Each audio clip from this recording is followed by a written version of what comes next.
नमस्ते दोस्तों, एक बार फिर से आपके अपने YouTube चैनल मेरी कहानियां पर स्वागत है। आज हम फिर से हाजिर हैं एक नई कहानी के साथ। मेरा नाम अवंतिका है। आज मैं आप लोगों को अपनी आंखों से हुए एक धोखे के बारे में बताने जा रही हूँ। मेरी आंखों का ये धोखा मेरी जिंदगी की सबसे बड़ी गलती बन गया था। मेरी ननद गीता बहुत शरीफ थी और बहुत सीधी सादी लड़की थी। जब भी उसका कोई रिश्ता आता तो वो बहुत खुश होती थी, परंतु जब लड़के वाले उसे देखने आते तो वो फटे पुराने से कपड़े पहनकर और अजीब सी हालत बनाकर लड़के वालों के सामने आ जाती थी। इस बार जो उसका रिश्ता आया था, लड़के ने उसे देखते ही पसंद कर लिया था और जैसे ही मेरी ननद की शादी हुई, ये देखकर मेरे पैरों तले से जमीन खिसक गई कि उसका पति तो एक भिखारी था। ये बात तब की है जब मेरी शादी नहीं हुई थी। मैंने अपने पूरे कॉलेज में टॉप किया था और मम्मी पापा से वादे के मुताबिक अगर मैंने टॉप किया तो मेरे पापा मेरा एडमिशन यूनिवर्सिटी में करवा देंगे, और इसी खुशी की वजह से मेरे पांव जमीन पर नहीं टिक रहे थे। कॉलेज से आते ही मुझे बस अपने पापा के बड़ी बेताबी से इंतजार था कि कब वो अपनी दुकान से वापस आएंगे और मैं उनको ये गुड न्यूज सुनाऊंगी। मैं अपने पापा की लाडली थी और उनकी छोटी बेटी थी। मेरे 2 भैया थे और मेरी 2 बहनें जिनकी शादी हो चुकी थी। एक बड़े भैया की भी शादी हो चुकी थी। अभी एक छोटे भैया और मैं, हम 2 भाई बहन कुंवारे थे। मेरे पापा मुझसे बहुत प्यार किया करते थे। जैसे ही मैं अपने कमरे से निकलकर नीचे हॉल में पहुंची तो ये देखकर हैरान रह गई थी कि मेरे पापा नहीं बल्कि मेरे भैया आए थे, जिनकी आवाज को मैं पापा समझ रही थी। मैंने भैया से कुछ नहीं कहा और खामोश रही। मेरे भैया समझ गए थे कि मैं अपने पापा का इंतजार कर रही हूँ, इसीलिए वो अपनी मुस्कुराहट छुपाते हुए दरवाजा बंद करके मम्मी के कमरे की तरफ चले गए थे और मुझसे चाय बनाने को कह दिए। तो मैं उनके लिए चाय बनाने किचन में चली गई। जब चाय लेकर मैं मम्मी के कमरे में गई तो भैया से पापा के बारे में पूछने लगी। उन्होंने मुझे कुछ नहीं बताया।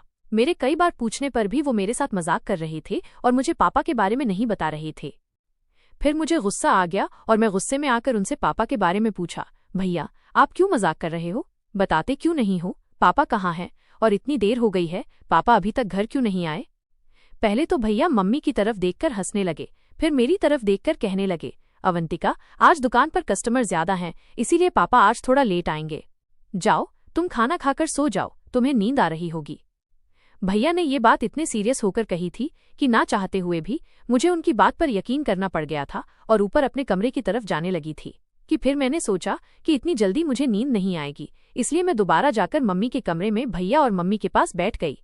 मम्मी और भैया मुझे हैरान नजरों से देखने लगे, कहने लगे, क्या हुआ? सो जाओ जाकर, तुम्हें अभी तक नींद नहीं आ रही? मैंने तुमसे कहा तो है पापा आज लेट आएंगे। मैंने कहा कोई बात नहीं, मुझे इतनी जल्दी नींद नहीं आती, मैं आप लोगों के साथ बैठकर यहाँ पर पापा का इंतजार कर लेती हूँ। इतनी ही देर में दरवाजे की घंटी बजने लगी। मैं फौरन ही भागकर दरवाजा खोलने के लिए चली गई। दरवाजा खोलते ही मेरे पापा मुस्कुरा रहे थे और मुझे देख रहे थे। मैं उनको देखकर खुश हो गई और फौरन उनके गले से लग गई। वो भी मुझे देखकर हंस रहे थे, जैसे उन्हें पता हो कि मैं उनके इंतजार में थी और मैं ही दरवाजा खोलने वाली हूँ। मैंने अपनी खुशी की वजह अपने पापा को बता दी। वो भी बड़ी खामोशी से मेरी बात को सुन रहे थे। शायद उन्हें पता था कि मुझे यही बात उनसे करनी थी। मैंने पापा को अंदर बुलाया और उनसे कहने लगी, पापा आप तो आज लेट आने वाले थे। पापा कहने लगे, तुम्हें ऐसा किसने कहा? मैंने कहा, ऐसा तो मुझे भैया बता रहे थे। भैया पापा को देखकर हंसने लगे और कहने लगे, पापा मैं अवंतिका के साथ मजाक कर रहा था। मेरे पापा से यही शर्त लगी हुई थी कि अगर मैंने कॉलेज में टॉप किया तो पापा मेरा यूनिवर्सिटी में एडमिशन कराएंगे। अब पापा को अपनी शर्त पूरी करनी थी, इसीलिए उन्होंने मेरा एडमिशन शहर की अच्छी यूनिवर्सिटी में करवा दिया था और पापा ही मुझे यूनिवर्सिटी छोड़कर आते थे और यूनिवर्सिटी से लेकर आते थे। मैं अपनी लाइफ में बहुत खुश थी क्योंकि मेरी फैमिली बहुत अच्छी फैमिली थी। धीरे धीरे कुछ साल गुजर गए और मेरी पढ़ाई भी कंप्लीट होने वाली थी। मेरा आखिरी साल चल रहा था। यूनिवर्सिटी में मेरी मुलाकात एक लड़के के साथ हो गई। वो देखने में काफी हैंडसम था। उसने बातों ही बातों में मुझसे दोस्ती कर ली और हमारी दोस्ती धीरे धीरे प्यार में बदल गई। आज हमारी फेयरवेल पार्टी थी और उस दिन उसने मुझे शादी के लिए प्रपोज कर दिया था और कहा था कि वो मेरे घर रिश्ता भेजना चाहता है। उस लड़के का नाम राजीव था। मैंने राजीव से 2-3 दिन का टाइम मांगा था क्योंकि मुझे अभी इस बारे में सोचना था और अपनी फैमिली को भी तैयार करना था। घर आकर मैं सोचते सोचते अपनी मम्मी से इस बारे में बात की। मेरी मम्मी ने इस बारे में पापा से बात करके जवाब देने के लिए कहा था। सारी रात बेचैनी की वजह से मुझे नींद नहीं आई थी कि ना जाने मेरे पापा मेरे बारे में क्या सोचेंगे, इसीलिए मैं अपने कमरे से भी बाहर नहीं निकली थी। पापा और भैया मेरे कमरे में आ गए और मुझे बड़ी हैरानी की नजरों से देखने लगे। कभी ऐसा नहीं हुआ था कि मैं सुबह उठते ही अपने पापा से नहीं मिलती थी, तो आज कैसे अपने कमरे से बाहर नहीं निकली थी। पापा मेरा इंतजार करते करते मेरे कमरे में आ गए थे क्योंकि उन्हें सुबह 10 बजे तक अपनी इलेक्ट्रॉनिक शॉप पर भी जाना होता था। पापा ने मुझसे कहा, क्या हुआ अवंतिका?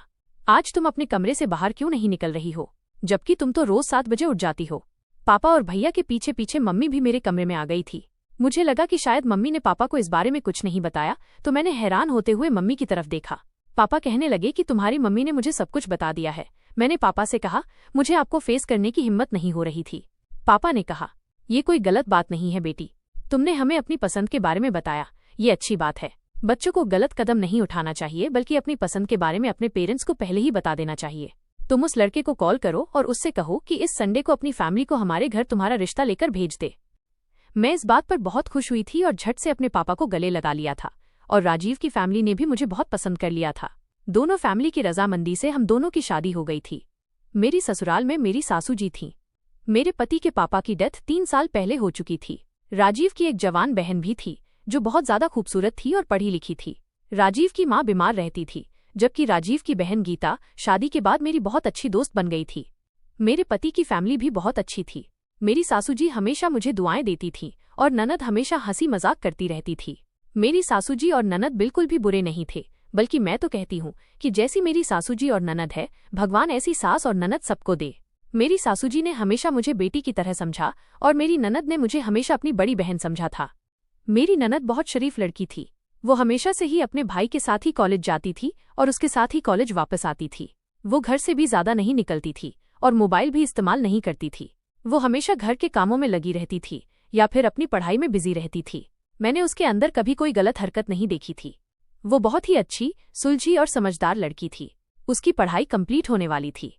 मेरे पति को उसकी शादी की फिक्र हो गई थी, लेकिन अभी हमने उसकी शादी के बारे में सोचा ही था कि मेरी सासू जी की अचानक तबीयत खराब हुई और वो इस दुनिया को छोड़कर चली गईं।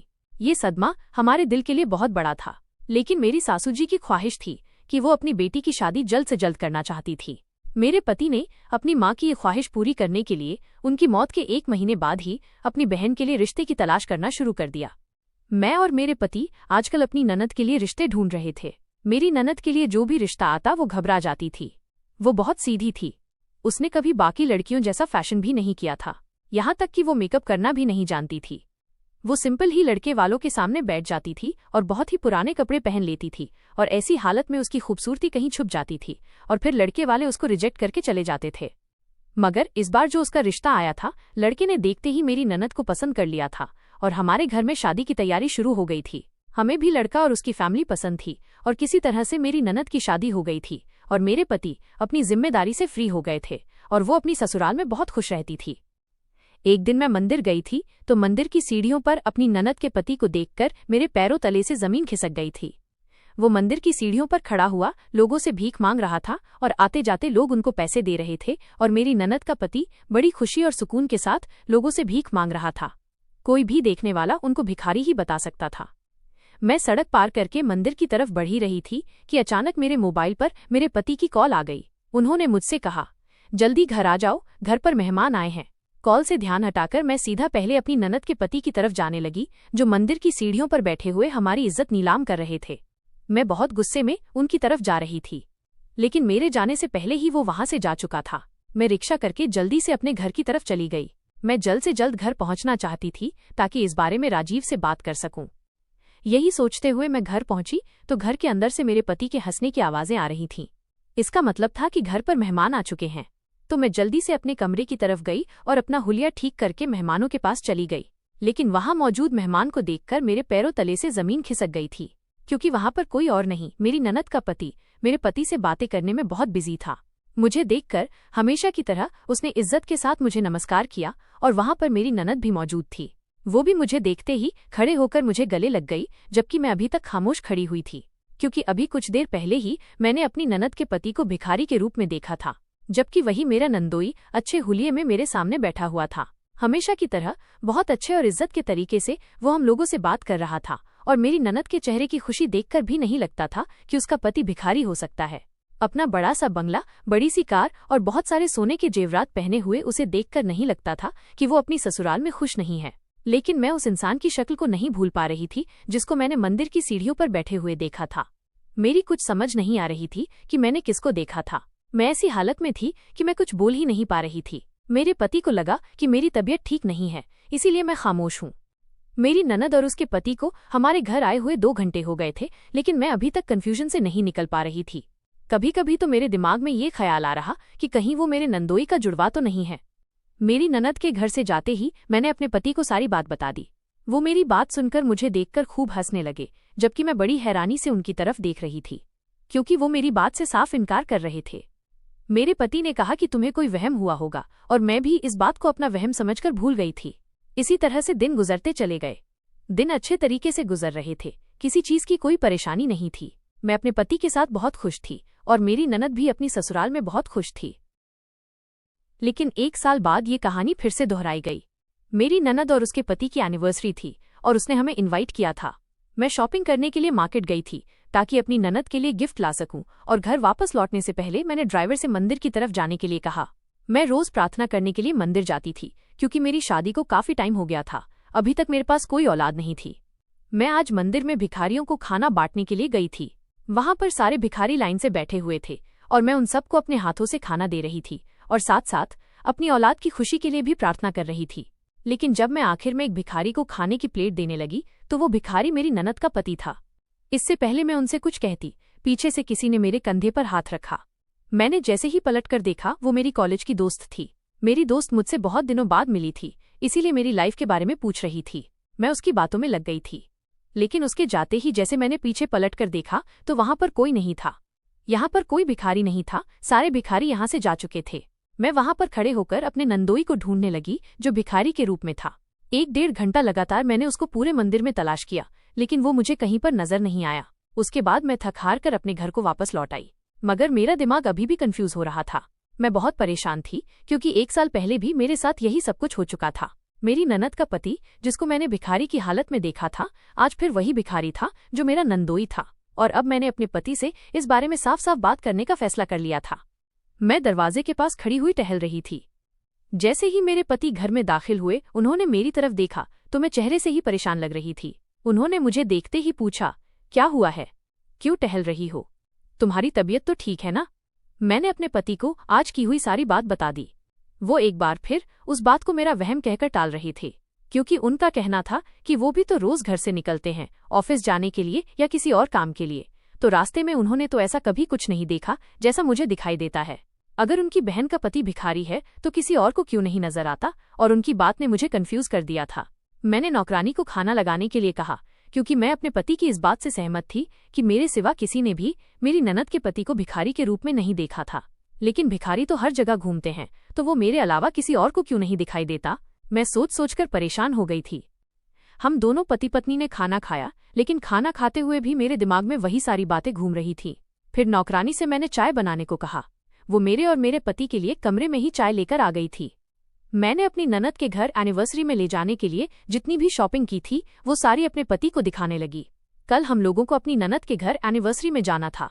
हम दोनों बहुत ज्यादा रिलैक्स फील कर रहे थे और एक दूसरे के साथ बातों में बिजी थे। अगले ही दिन शाम के टाइम पर हम लोग कार से अपनी ननद के घर जाने के लिए निकल गए थे, तो सामने फिर से मैंने उस भिखारी को देखा जो मेरी ननद के पति जैसा लगता था। दोबारा से उसको देखकर मैं हैरान रह गई थी कि वो दूसरे भिखारियों के साथ खड़ा हुआ भीख मांग रहा था। तो मैंने जल्दी से अपने पति को इशारा करते हुए दिखाया जहां पर वो भिखारी खड़े हुए थे। जब मेरे पति ने मेरी तरफ गौर से देखा तो मैं भी हैरान रह गई कि वहां पर तो कोई भी नहीं था, जबकि कुछ देर पहले भिखारियों का पूरा ग्रुप खड़ा हुआ था। मेरे पति कहने लगे, अवंतिका, लगता है तुम्हें चश्मे की जरूरत है।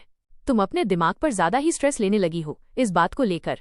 ये बात कहते हुए मेरे पति ने कार आगे बढ़ा ली, क्योंकि हमें जाने में लेट हो रही थी और मेरे दिमाग में यकीन हो चुका था कि जरूर कुछ तो गड़बड़ है और इस बात के बारे में मैं जानकर ही रहूंगी, चाहे मुझे कुछ भी करना पड़े। यही सब सोचते सोचते मेरी ननद का घर आ गया था। मेरी ननद के घर पर बहुत अच्छी डेकोरेशन हुई थी। उसका बहुत बड़ा बंगला था जिसमें नौकर काम किया करते थे। उसके घर और उसकी फैमिली को देखकर नहीं लगता था कि ये किसी भिखारी का घर है या किसी भिखारी की फैमिली है। मुझे अपनी आंखों पर पूरा विश्वास था। मैं अपनी आंखों के देखी हुई बात को बार बार झूठ नहीं ठहरा सकती थी और अब मुझे सच्चाई जानकर ही रहनी थी। मेरे पति ने अचानक ही मुझे हाथ से हिलाया तो मैं होश में आ गई थी। उन्होंने मुझे कार से उतरने के लिए कहा और कहने लगे, अवंतिका, ना जाने तुम किन ख्यालों में खोई रहती हो। चलो, हम लोगों को अंदर भी जाना है, लेट हो रही है। उन्होंने जब मुझे मुस्कुराते हुए कहा तो मैं भी उन्हें मुस्कुराकर देखने लगी और कार से उतर गई और हम लोग बंगले के अंदर चले गए। मेरी ननद बहुत खूबसूरत लग रही थी। उसने बहुत सारा जेवर भी पहना हुआ था और वो बहुत ज्यादा खुश लग रही थी। अपनी ननद के चेहरे की खुशी देखकर थोड़ी देर के लिए मैं सब कुछ भूल गई थी। कुछ देर बाद वहां पर केक कट किया गया। मेरी ननद का ससुराल काफी बड़ा था और उसने काफी सारे लोगों को इनवाइट किया था। हर कोई वहां पर मेरी ननद की खूबसूरती और उसकी आदत के बारे में तारीफ कर रही थी और साथ ही साथ उसके पति की भी बहुत तारीफ कर रही थी। ये सारी बातें सुनकर मुझे और मेरे पति को बहुत खुशी मिल रही थी कि मेरी ननद बहुत किस्मत वाली है जो उसे इतने अच्छे ससुराल वाले मिले हैं। अभी हम लोग केक कट करने के बाद फ्री ही हुए थे कि इतनी देर में ही मैंने अपने नंदोई को घर के बैक साइड पर जाते हुए देखा। मैं न चाहते हुए भी अपनी ननद के पति का पीछा करने लगी। जब वहां पहुंची तो हैरान रह गई कि यही भिखारी का ग्रुप था जिसको मैं हर बार देखा करती थी। उनके सामने खड़े होकर मेरी ननद का पति उन लोगों को खाना सर्व कर रहा था। वो लोगों को बहुत ही ज्यादा इज्जत दे रहा था, जैसे वो लोग कोई भिखारी नहीं बल्कि बहुत बड़े लोग हों। मैं यही सोच रही थी कि मैं इस बारे में अपनी ननद के पति से पूछ लूं, लेकिन फिर मेरे दिल में ये ख्याल भी आता कि कहीं उनको बुरा न लग जाए, उसे ऐसा न लगे कि भाभी शक कर रही है। ये सोचकर मैं पीछे पलटने लगी तो उसी वक्त मेरे नंदोई ने पीछे पलटकर देखा तो मैं हैरान रह गई थी, जबकि मेरा नंदोई मुस्कुराते हुए मेरी तरफ देख रहा था।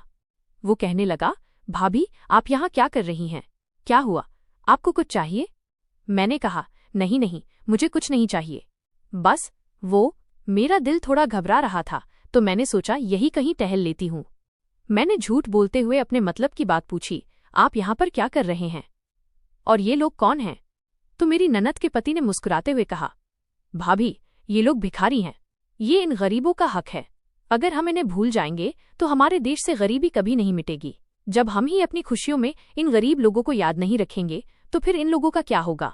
हमें तो इस देश से गरीबों को खत्म करना चाहिए, लेकिन हम भूखे गरीब लोगों की मदद नहीं करके अपने देश में गरीबों को और ज्यादा बढ़ावा दे रहे हैं। हमें तो ऐसे लोगों को ढूंढना चाहिए और उनकी मदद करनी चाहिए। हमें अपने सुख दुख में इन लोगों को शामिल करना चाहिए और इन लोगों को पेट भर के खाना खिलाना चाहिए, इनकी हर जरूरत को पूरा करना चाहिए। भाभी मुझे गरीबों को खाना खिलाने से बहुत खुशी मिलती है। मुझे बहुत खुशी मिलती है जब कोई मेरी वजह से पेट भर के सोता है। अगर भगवान ने मुझे इस काबिल बनाया है तो फिर मैं क्यों ना इन गरीबों की मदद करूं।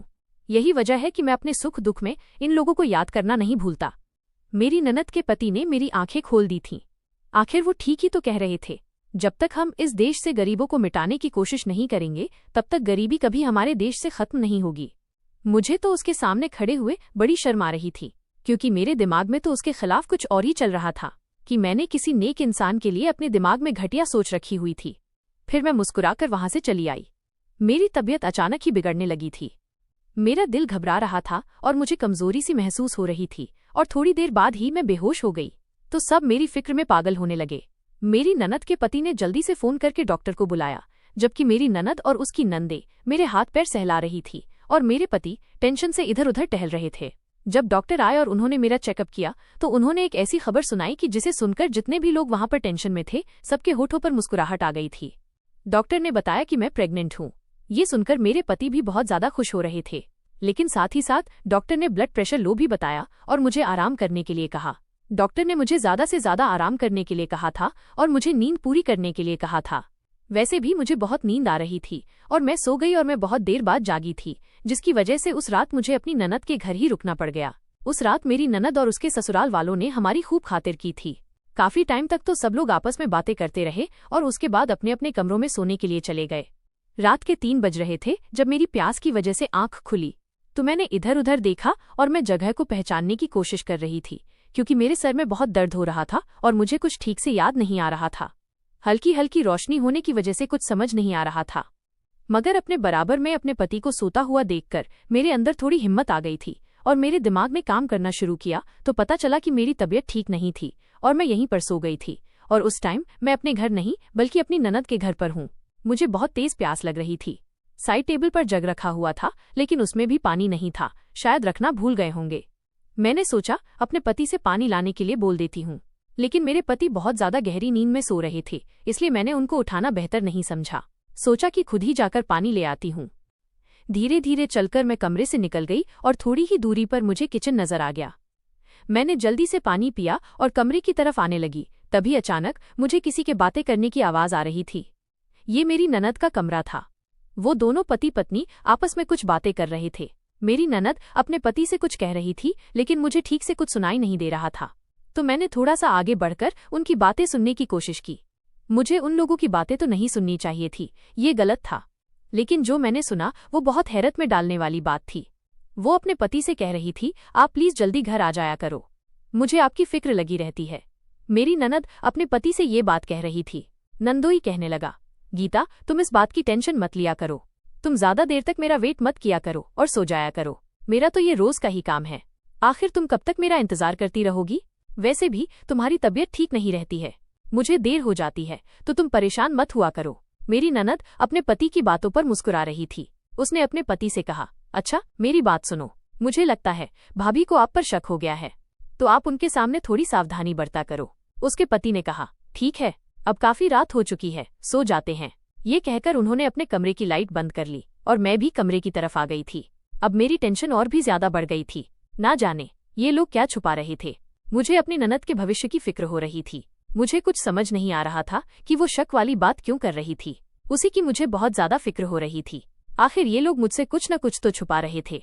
थोड़ी देर तक तो मैं सोचती रही और उसके बाद में सो गई थी। सुबह हम सब लोग एक साथ बैठकर नाश्ता कर रहे थे। मैं बड़ी गौर से अपने नंदोई की तरफ देख रही थी और उसकी बातें नोटिस करने की कोशिश कर रही थी। तभी अचानक मेरे पति ने कहा कि अवंतिका, तुम्हें अब अपने खाने पीने पर बहुत ज्यादा ध्यान रखना है। मैं अपने पति की बात पर मुस्कुरा दी थी, लेकिन मुझे कुछ खाने का मन नहीं कर रहा था। लेकिन सबके कहने के मुताबिक मैं फिर भी थोड़ा बहुत खा रही थी। नाश्ते के बाद मेरे पति ने मुझसे घर चलने के लिए कहा, जबकि मुझे यहाँ पर रुककर सच्चाई का पता लगाना था और मैं यहाँ पर रुकना चाहती थी। लेकिन मेरे दिमाग में यहाँ पर रुकने के लिए कोई बहाना समझ नहीं आ रहा था। लेकिन अचानक मेरी ननद बोल पड़ी और मेरे पति से कहने लगी, आज रात तक और भाभी को यहाँ पर रुकने दीजिए। अब तो आप घर जाते ही ऑफिस चले जाओगे तो भाभी घर पर अकेली रह जाएगी। आप भाभी को यहीं रहने दो। रात को जब आप ऑफिस से घर आओगे तो भाभी को लेते चले जाना। मेरी हालत देखते हुए मेरे पति इस बात पर सहमत हो गए और मैं अपनी ननद के घर पर रात तक और रुक गई थी। मेरी ननद की नंदे और जेठानियां भी वहां पर रुकी हुई थीं। मेरी ननद का पति अपने सब भाई बहन से छोटा था और अपनी पूरी फैमिली का लाडला था। मेरी ननद मुझे आराम करने के लिए कमरे में ले गई। मेरी ननद मुझे कमरे में छोड़कर आराम करने का कहकर खुद बाहर चली गई। मुझे बड़ी टेंशन हो रही थी कि मैं किस तरह से सच्चाई का पता लगा सकूं, क्योंकि मेरे पास सिर्फ रात तक का ही टाइम था। लेकिन सुबह के 11 बज रहे थे। मैं आखिरी बार अपने नंदोई को सुबह के 8 बजे नाश्ते की टेबल पर देखा था। अभी तक वो मुझे कहीं दिखाई नहीं दिया था और यही बात बड़ा परेशान कर रही थी कि आखिर वो कहाँ पर है। यही सब सोचते हुए मैं बेड से उठकर टहल रही थी और मैं खिड़की में खड़ी हो गई। मुझे मेरा नंदोई घर के बैक साइड की तरफ दिख रहा था और साथ में उनके साथ वही भिखारी ग्रुप भी मौजूद था। मगर आज उन लोगों ने अच्छे कपड़े पहने हुए थे और वो लोग एक कमरे के अंदर चले गए और मुझे कुछ गलत होने का एहसास हो रहा था और चुपचाप खड़े हुए वहां से सब कुछ देख रही थी। कुछ देर बाद जब वो लोग कमरे से बाहर निकले तो मेरे पैरों तले से जमीन खिसक गई। जब वो लोग बाहर निकले तो भिखारी के कपड़े पहने हुए थे और सब लोग लाइन से खड़े थे। लेकिन मेरा नंदोई उन लोगों को कुछ समझा रहा था। ऐसा लग रहा था जैसे वो उन लोगों को किसी चीज की ट्रेनिंग दे रहा था। मैं बहुत कंफ्यूज थी कि आखिर ये सब कुछ क्या हो रहा था। वो उन्हें किसी परफेक्ट ट्रेनर की तरह समझा रहा था और वो उसकी बात मान रहे थे। दूर होने की वजह से मुझे कोई बात समझ में नहीं आ रही थी। अब मेरा नंदोई हाथ में मैप लेकर उन्हें कुछ समझा रहा था। वो शायद उनका काम करने का तरीका समझा रहा था। लगभग आधा घंटा मेरे नंदोई ने उन्हें ट्रेनिंग दी, जबकि मुझे उस पर बहुत ही गुस्सा आ रहा था और दिल कर रहा था कि अभी उसकी सारी सच्चाई सबके सामने खोल दूं, जो अमीर और जवान होने के बावजूद भी लोगों को लूट रहा था। वो लोग अपने अपने हुलिये बदलकर दूसरे दरवाजे से निकलकर बड़ी वैन में बैठकर चले गए, तो मैं भी वहां से हट गई और बेड पर आकर लेट गई। इतना सब कुछ देखने के बाद मेरे सर में दर्द और भी ज्यादा होने लगा था। मुझे हैरत इस बात पर हो रही थी कि मेरी ननद अपने पति का कैसे साथ दे सकती है। मैं अभी यही सब सोच रही थी और सोचते सोचते ही सो गई थी। लगभग 1 घंटे तक मैं कमरे में लेटी हुई सोती रही। जब मुझे जोर जोर से रोने की आवाज सुनाई दी तो मेरी आंख खुली और मैं जल्दी से अपने कमरे से बाहर निकली और सामने जो था वो देखकर मुझ पर तो आसमान ही टूट पड़ा था, क्योंकि मेरी ननद बेहोश पड़ी हुई थी और सारे घर वाले रो रहे थे। मैं जल्दी से अपनी ननद के करीब गई और उसे होश में लाने की कोशिश करने लगी। मैंने पूछा, ये सब क्या हो रहा है? गीता बेहोश कैसे हो गई? तो उसके ससुराल वालों ने बताया कि जहां इसका पति काम करता है वहां की फैक्ट्री में आग लग गई है। ये बात सुनते ही मेरे कदमों तले से जमीन खिसक गई थी। कुछ देर पहले हंसी मजाक से भरा घर गम में बदल गया था, जबकि मुझमें तो इतनी भी हिम्मत नहीं थी कि मैं बता सकूं, आपका बेटा काम फैक्ट्री में नहीं बल्कि भीख मांगने के लिए गया था। मेरे पति भी ये खबर सुनकर ऑफिस से सीधे मेरी ननद के घर चले आए और अपनी बहन की हालत देखकर उनकी भी हालत नाजुक हो गई। सब लोग बुरी तरह से रो रहे थे क्योंकि खबर ये मिली थी कि मेरी ननद के पति की डेथ हो गई थी। मेरी ननद का पति सब बहन भाइयों में सबसे छोटा और अपनी माँ का लाडला बेटा था। छोटा होने के बावजूद भी उसके घर वालों का कहना था कि वो बहुत समझदार था। मेरी ननद के ससुराल वालों का भी रो रोकर बहुत बुरा हाल था। मेरी ननद अपनी ससुराल में बहुत खुश रहती थी। इस बंगले के अलावा और भी उनके काफी सारे घर थे और गांव में जमीन पड़ी हुई थी। सुनने में यही आया था कि मेरी ननद का पति बहुत अच्छी कमाई करता था। हमें रिश्ता करते टाइम तो फैक्ट्री का मैनेजर होने के बारे में बताया था और देखने से भी उनकी फैमिली पढ़ी लिखी और समझदार लगती थी और मेरी ननद को भी पलकों पर बिठाकर रखते थे। मगर शायद उसके पति की जिंदगी इतनी ही लिखी थी। वो बेचारी इतनी जल्दी विधवा हो गई थी। रात का टाइम होने वाला था, लेकिन मेरी ननद के पति का अभी तक कोई पता नहीं था। वो कहाँ है, जिंदा भी है या नहीं, क्योंकि लोगों का कहना था कि वो मर गए हैं। मेरी ननद ने रो रोकर अपनी हालत खराब कर ली थी। सब लोग भी बहुत ज्यादा बुरी तरह से रो रहे थे। रात के 10 बज गए थे, लेकिन मेरी ननद के पति का अभी तक कोई पता नहीं था कि तभी बाहर से आते लोगों ने सबका ध्यान बांट दिया था। जो सबने देखा वो सब लोग देखते ही रह गए और देखने वालों का अपनी आंखों पर यकीन नहीं आ रहा था, क्योंकि सामने ही मेरी ननद का पति और उसके साथ काफी सारे लोग जो भिखारी बनकर उसके साथ गए थे वो भी उसके पीछे ही खड़े हुए थे, जबकि हम सब आंखें फाड़कर उनको देख रहे थे कि ये हकीकत है या सपना। सबसे पहले मेरी ननद दौड़कर अपने पति के गले लग गई और अपने पति को छू छू कर यकीन करने की कोशिश कर रही थी कि उसके सामने उसका पति ही खड़ा है या फिर ये उसकी आंखों का धोखा है, जबकि मेरे नंदोई ने मुस्कुराकर उसे यकीन दिलाने की कोशिश की कि वो उसका अपना पति ही है। फिर सब लोग मेरे नंदोई के करीब गए और उसके हाल पूछने लगे। मैं भी अपने नंदोई की तरफ गई और बड़ी हैरानी से उनकी तरफ देख रही थी, तो वो सबको अपने पास बैठकर अपने साथ होने वाले हादसे के बारे में बताने लगा और मेरी तरफ देखकर कहने लगा, भाभी, मैं जानता हूँ आप पहले दिन से ही मुझ पर शक कर रही हैं कि कैसे मैंने आपकी ननद को पसंद कर लिया, जबकि दूसरे लोग आपकी ननद के सादेपन को देखकर इनकार कर दिया करते थे। जब मैंने आपकी ननद को एक्सेप्ट कर लिया क्योंकि मुझे सिंपल लड़की की तलाश थी जो सीधी सादी और मासूम सी हो, जो दुनिया के दिखावे से बिल्कुल अलग हो। लेकिन जब मैं गीता को पहली बार देखा तो मैं उसकी तरफ आकर्षित होता चला गया। मुझे हमेशा ही ऐसी लड़की की तलाश थी और वो सारी क्वालिटीज मेरी पत्नी के अंदर मौजूद थीं। तभी मैंने गीता को पसंद किया। यही वजह थी कि मैंने देखते ही गीता से शादी के लिए हाँ कर दी थी, क्योंकि गीता जैसी प्यार करने वाली सिंपल और मासूम सी लड़की मुझे कहीं नहीं मिलती। और दूसरी बात यह है कि आपने मुझे कई बार सड़क पर और मंदिर की सीढ़ियों पर भिखारी के रूप में देखा था, मगर मैं मजबूर था क्योंकि उस टाइम में ड्यूटी पर होता था। कुछ लोग भिखारी के भेष में छोटे मासूम बच्चों की पकड़ कर रहे थे, जिनका हमने 1 साल पहले पता लगा लिया था, लेकिन उनके गैंग के अभी कुछ लोग बाकी रह गए थे जिनको हम अब पकड़ने की कोशिश कर रहे थे। इसी सिलसिले में मुझे अपने ऑफिसर्स के साथ मिलकर उनके जैसे ही हुलिये में उनकी तलाश करनी थी और उनको सजा दिलवानी थी जो छोटे बच्चों की जिंदगियों के साथ खिलवाड़ कर रहे थे। और आज शाम ही हमें पता चला था कि एक स्कूल है जहां पर वो लोग बच्चों को उठाकर लेकर जाएंगे। आप लोगों को गलत खबर मिली थी कि फैक्ट्री में आग लग गई है, जबकि ऐसा कुछ नहीं था। हम लोग उनका पीछा करते हुए जब उनके अड्डे पर पहुंचे तो उन्होंने हमें मारने की कोशिश की, लेकिन हमारे साथियों ने जैसे तैसे उन लोगों को अरेस्ट कर लिया और अब वो लोग जेल में हैं। मेरी गलती ये है भाभी कि मैंने आप लोगों को अपने जॉब के बारे में नहीं बताया कि मैं एक CID ऑफिसर हूँ, जबकि मेरी पत्नी इस बारे में सब जानती है। मैं अपनी फैमिली को खतरे में नहीं डाल सकता था क्योंकि हमारे दुश्मन हमारे परिवार की ताक में लगे रहते हैं। इसीलिए मुझे माफ कर देना, मैं अपनी बिहेवियर से बहुत शर्मिंदा हूँ। मेरे नंदोई ने जब मुझसे माफी मांगी तो मैं भी शर्म से पानी पानी हो गई थी कि कैसे मैंने अपने नंदोई पर शक किया। वो तो एक CID ऑफिसर है और मैंने इतने होनहार ऑफिसर पर शक किया, मगर मैं अपनी ननद के लिए फिक्रमंद हो रही थी, शायद ये इसीलिए था। लेकिन अब सारी प्रॉब्लम्स खत्म हो गई थी। उन बच्चों के मुजरिम भी पकड़े गए थे और यहाँ पर मेरा नंदोई सही सलामत हमारे सामने बैठा हुआ था और मेरी कंफ्यूजन भी खत्म हो गई थी। मुझे अपने नंदोई पर बहुत गर्व हो रहा था और अपनी ननद की जिंदगी पर खुशी हो रही थी कि उसे जिंदगी गुजारने के लिए बहुत प्यारे रिश्ते मिले हैं। और आखिरकार भगवान ने मुझे शादी के इतने सालों बाद औलाद की खुशी भी दिखा दी थी। मैंने एक प्यारी सी बेटी को जन्म दिया था और मैं अपनी बेटी के भाग्य की हमेशा प्रार्थना करती हूँ। मैं भगवान से प्रार्थना करती हूँ कि जैसे प्यार करने वाली ससुराल मुझे मिली और जैसी मेरी ननद को मिली, ऐसी ससुराल हर बेटी को मिलनी चाहिए और हर लड़की की जिंदगी हंसी खुशी गुजरे। दोस्तों, मेरी कहानियां चैनल की वीडियो कैसी लगी कमेंट करके जरूर बताएं। वीडियो को लाइक और चैनल को सब्सक्राइब जरूर करें।